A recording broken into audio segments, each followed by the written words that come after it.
Platform देशातला हा महाराष्ट्रामध्ये आम्ही सुरू केलेला आहे, ज्याच्यावर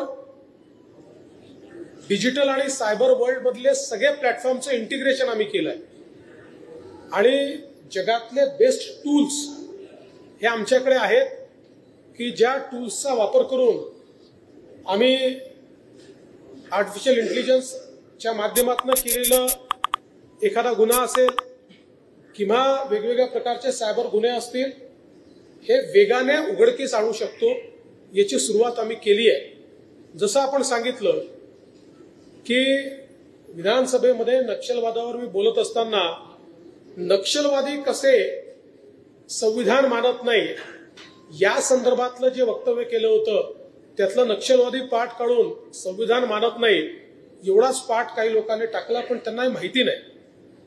मी आज या निमित्ताने सगळ्यांना अवेअर करून देतो की आता अशा प्रकारे ज्यावेळेस आपण चुकीच्या पद्धतीनं एखादी गोष्ट एक्सवर टाकतो किंवा इंस्टाग्रामवर टाकतो किंवा फेसबुकवर टाकतो किंवा व्हॉट्सअपवर टाकतो, याचं 100% डिजिटल फुटप्रिंट आम्हाला शोधता येतं। 100%।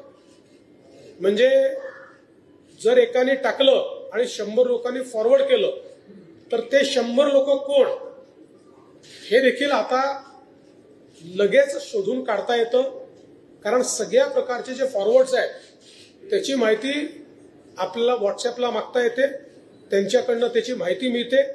आणि म्हणून माझी तर सर्वांना हात जोडून विनंती आहे, कारण या गुन्ह्यामध्ये नुसता गुन्हा करणाराच गुन्हेगार नाही आहे, तर अशा प्रकारच्या खोट्या गोष्टी फॉरवर्ड करणारे आपल्याकडे अनेकांना समजते आलं की कर फॉरवर्ड, असं नाही आहे, तेही विचारपूर्वक केलं पाहिजे, कारण ते फॉरवर्ड केल्याबरोबर सहगुन्हेगार आपण होतो।